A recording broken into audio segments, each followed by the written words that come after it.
The idea is for this Third World War to involve Russia and China against the West. Yeah. Oceania versus Eurasia, yeah. Yeah, in the 1984 kind of scenario. And what you have now is the demonization of Russia. Have you noticed that? How suddenly we got the demonization of Russia? And what's opening up in the Ukraine, while all this is starting to go on in the Middle East, is another front against Russia. Because, you know, it's very easy to see how Russia can be pulled into this Middle Eastern conflict by supporting Syria, because destroying Syria is part of ISIS's agenda and American agenda and NATO's agenda. And also Iran as well. Yeah, and destroying Iran, yeah. So, and Russia would come out in support of Iran, and the same would happen with China. And so you can see how it's how the pieces in the game are being moved around to create this scenario that Pike talked about, and the idea is to basically bring everything to its knees, so that the world would have to be rebuilt in its structure and the way it operates, and that would be in the image of what they've been working towards all along: world government, world central bank, world army, world currency, centralized control of the planet. And it's very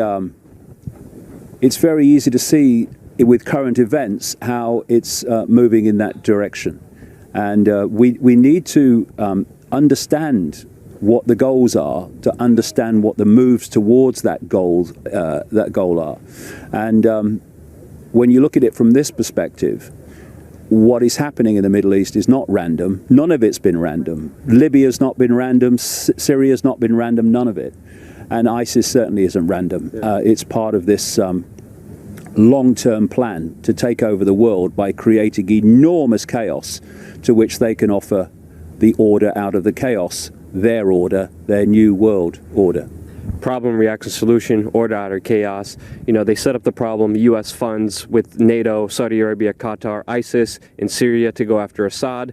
You know, they stop, Russia stops the U.S. from attacking them, so they find a different way. Now ISIS is running loose. Israel, for the first time ever, is saying it's not even a problem. Yeah. Meanwhile, they backed everything from the very beginning, and they're creating this awful situation. They're bringing Iran into it, meanwhile financing both sides of the situation. Iran is now fighting in Iraq, and you know, China and Russia are standing by. They're being agitated in Ukraine with the bombing in Donetsk and Slavansk right now. Ukraine is pretty much asking for Russians to come over with all the bombs that they're dropping on them. Yeah, in fact, a close aide of President Putin, who has special responsibility for Ukraine, has actually said this week that the United States is preparing for a war against Russia through Ukraine, and that what they plan is to try to take Crimea back.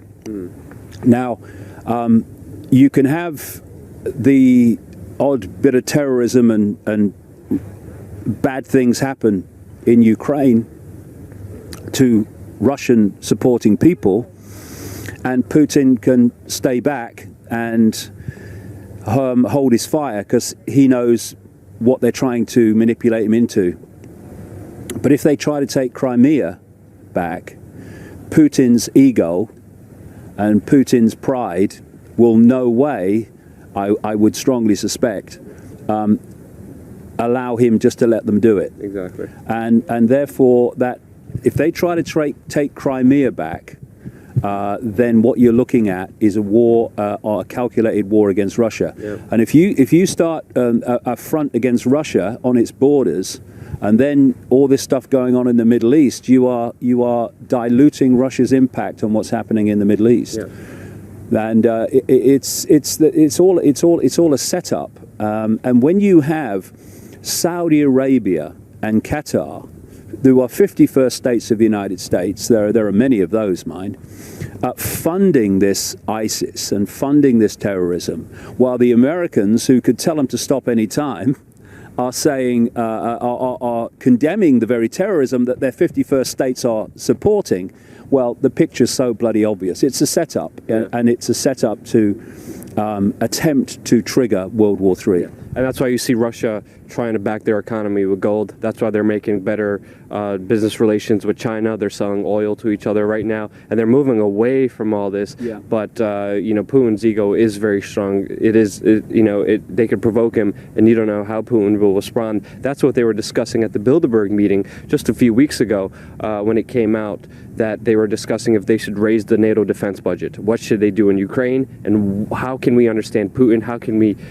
use the situation with Putin? It came out in the Bilderberg meetings that they're discussing this. So you can only imagine what NATO arms dealers, oil oligarchs of the Western power elite are going to have an interest when it comes to important decisions like this.